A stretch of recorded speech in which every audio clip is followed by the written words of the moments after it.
हवाई सुरक्षालाई लिएर युरोपेली युनियनले लगाएको प्रतिबन्ध राजनीति प्रेरित भएको नेपाली अधिकारीहरूको टिप्पणी। अर्को साता ईयूको टोली नेपाल आउँदै। नेपालको संसदीय इतिहासमा दोस्रो पटक बहुमती आधारमा सभामुखको चयन हुँदै एमालेका देवराज घिमिरे र कंग्रेसकी ईश्वरी न्यौपाने प्रतिस्पर्धामा। न्यूजील्यान्डकी प्रधानमन्त्री जसिन्डा आर्देनद्वारा पदबाट राजीनामा दिने घोषणा। आगामी अक्टोबरमा हुने आम निर्वाचन अघि नै पदबाट बाहिरिने। र इङ्ग्लिस प्रिमियर लिग फुटबलमा म्यान्चेस्टर युनाइटेड क्रिस्टल प्यालेससँग बराबरीमा रोकियो। नमस्कार, कान्तिपुर डायरीका साथमा साथी रमेश र म दिवा। अब समाचार विस्तारमा। नेपालको हवाई सुरक्षा सन्दर्भमा नेपाल सरकार र सरकारवाला निकायसँग छलफलका लागि युरोपियन युनियन ईयूको टोली काठमाडौँ आउने भएको छ। सम्बद्ध स्रोतका अनुसार केही साताभित्र हुने भ्रमणका लागि परराष्ट्र मन्त्रालयले तयारी गरिरहेको छ। पोखरामा एती एयरलाइन्सको जहाज दुर्घटना हुनु अघि नै युरोपियन युनियनको टोलीको भ्रमणको तालिका बनेको परराष्ट्र मन्त्रालय स्रोतले जनाएको छ। अन्तर्राष्ट्रिय नागरिक उड्डयन संगठन आइकाओले नेपालको हवाई सुरक्षामा सुधार आएको निष्कर्ष दिए पनि ईयूले भने नेपालमाथिको प्रतिबन्ध हटाउन अस्वीकार गर्दै आएको छ।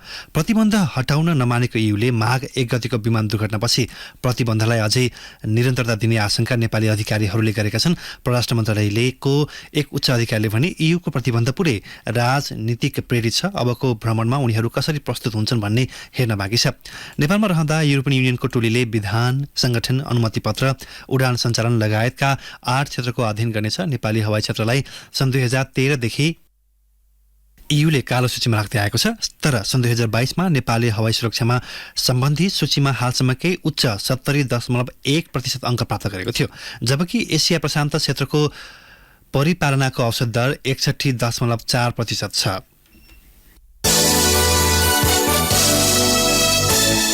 प्रतिनिधि सभाको सभामुख चयनका लागि आज मतदान हुँदैछ। सत्तारूढ दलका तर्फबाट एमालेका सांसद देवराज घिमिरे र नेपाली कंग्रेसकी सांसद ईश्वरी न्यौपाने सभामुख बन्ने प्रतिस्पर्धामा हुनुहुन्छ। झापा 2बाट प्रतिनिधि सभामा निर्वाचित घिमिरेको प्रस्तावकमा एमाले सांसद सुभाष चन्द्र नेमाङ तथा समर्थकमा राप्रपाका राजेन्द्र लिङ्गदेन, राष्ट्रिय स्वतन्त्र पार्टीका रवि लामिछाने र माओवादी केन्द्रका हितराज पाण्डे हुनुहुन्छ। कंग्रेसबाट समानुपातिक सांसद न्यौपानेको प्रस्तावकमा कंग्रेस सांसद विश्वप्रकाश शर्मा र समर्थकमा एकीकृत समाजवादीका प्रकाश ज्वाला हुनुहुन्छ।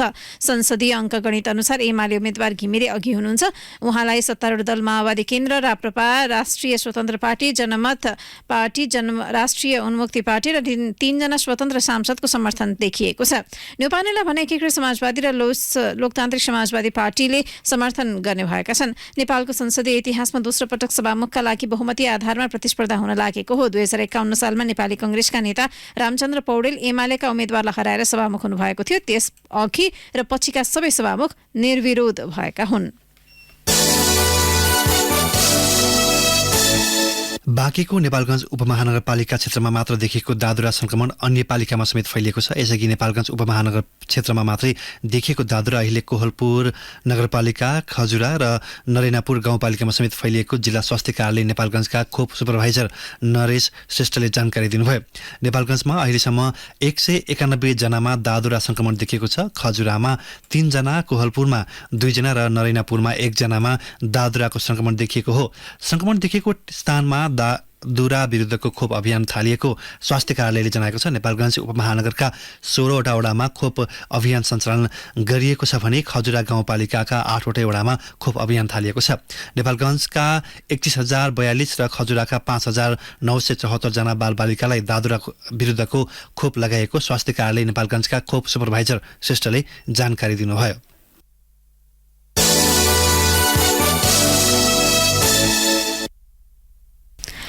नेपालको पछिल्लो जनगणनाको वास्तविक तथ्य सार्वजनिक हुन अझै केही समय लाग्ने केन्द्रीय तथ्याङ्क विभागले जनाएको छ। हाल प्रदेश तथा स्थानीय तहको विवरण अध्यावधिक गर्ने क्रम जारी रहेकाले जनगणनाको सम्पूर्ण विवरण सार्वजनिक गर्न ढिलाइ भएको विभागले जनाएको छ। संघीय स्तरका विवरण भने अध्यावधिक भइसकेको विभागका निर्देशक ढुण्डीराज लामिछानेले बताउनुभयो।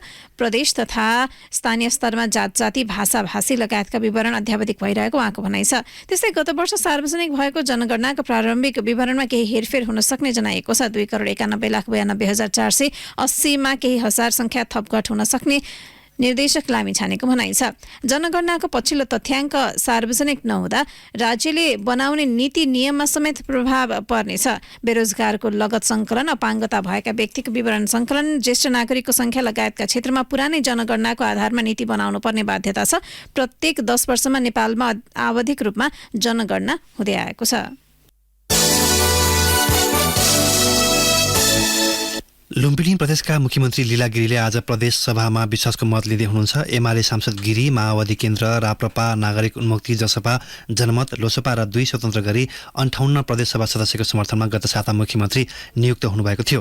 सरकारलाई समर्थन गरेका सबै दलले आज मुख्यमन्त्री केसीलाई विश्वासको मत दिने एमाले संसदीय दलका उपनेता चेत नारायण आचार्यले बताउनुभयो।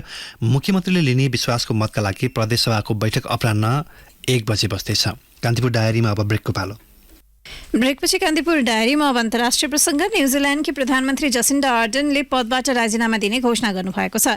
42 वर्षीय प्रधानमन्त्री आर्डनले आगामी फेब्रुअरी 7 मा राजीनामा दिने घोषणा गर्नुभएको बीबीसीले उल्लेख गरेको छ। आर्डनले पदबाट बाहिरिनु अघि नै सत्तारूढ लेबर पार्टीले दलको नेता चयन गर्नेछ।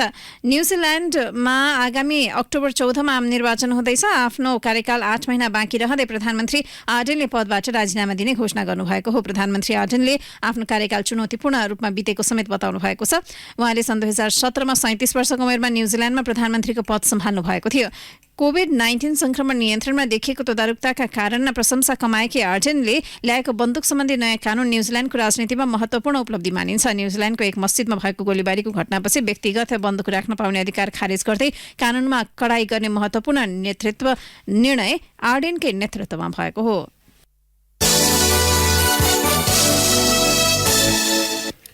यमन युद्ध अन्त्यका लागि महत्त्वपूर्ण प्रगति भइरहेको साउदी अरबले दावी गरेको छ। साउदी अरबको सैन्य सहकार्यमा यमनमा जारी युद्धमा शान्ति सम्झौता र स्थायी युद्ध विरामका निम्ति महत्त्वपूर्ण कार्य भइरहेको दावी गरेको छ। स्विजरल्यान्डको डाभोसमा जारी वर्ल्ड इकोनोमिक फोरमको कार्यक्रममा साउदी विदेश मन्त्री फैजल बिन फरहाल साउदले 8 वर्ष लामो राजनीतिक समस्या समाधानको बाटोमा रहेको दावी गर्नुभएको छ। इरानसँग समेत वार्ता गरी आफूहरू यमनमा जारी कैयौं तनावका विषयमा समाधान उन्मुख रहेको साउदी विदेश मन्त्रीको भनाइ छ।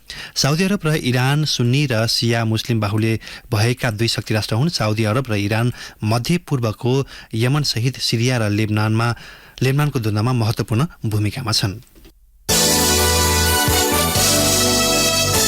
अब खेल प्रसङ्ग। इङ्ग्लिस प्रिमियर लिग फुटबलको पछिल्लो खेलमा म्यान्चेस्टर युनाइटेड क्रिस्टल प्यालेससँग बराबरीमा रोकिएको छ। गैराती भएको खेलमा म्यान्चेस्टर युनाइटेड र क्रिस्टल प्यालेसले 1-1 को बराबरी गर्दै अङ्क बाँडेका हुन्। खेलको 43 मिनटमा ब्रुनो फर्नान्डेजले गोल गर्दै म्यान युनाइटेडलाई अग्रता दिलाएका थिए। क्रिस्टल प्यालेसका लागि माइकल ओलिसले निर्धारित समय सकिएपछि गरिएको 1 मिनेटमा गोल गर्दै खेललाई बराबरीमा फर्काए।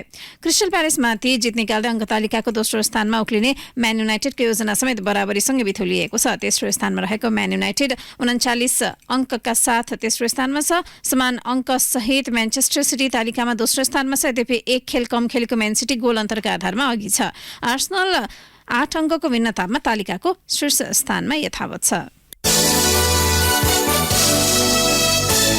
र इन्टर मिलानले इटालियन सुपर कपको उपाधि जितेको छ। गैराती भएको फाइनलमा एसी मिलानलाई 3-0 गोल अन्तरले हराउँदै इन्टरले उपाधि जितेको हो। इन्टरलाई जित दिलाउन फेडेरिको डिमार्को, इडेन जेको र लाउटरो मार्टिनेजले 1-1 गोल गरे। खेलको 10औं मिनेटमा फेडेरिकोले गोल गर्दै इन्टरलाई सुरुवाती अग्रता दिलाएका थिए। इडेनले 21औं मिनेटमा गोल गर्दा इन्टरको अग्रता दोब्बर बन्यो। त्यसपछि खेलको 77औं मिनेटमा मार्टिनेजले गोल गर्दै इन्टरको जित पक्का गरे। इटालियन सुपर कपको फाइनलमा इन्टरले पहिलो पटक मिलानलाई हराएको हो। इन्टरले 7औं पटक इटालियन सुपर कपको उपाधि जितेको हो। अवस्था यसका साथै कान्तिपुर डायरीको बुलेटिन यही सकिन्छ। 10 बजे स्पोर्ट्स डायरीका साथमा उपस्थित हुने नै छौँ। तबसम्मका लागि साथी रमेश र म दिवा बिदा माग्छौँ। नमस्कार।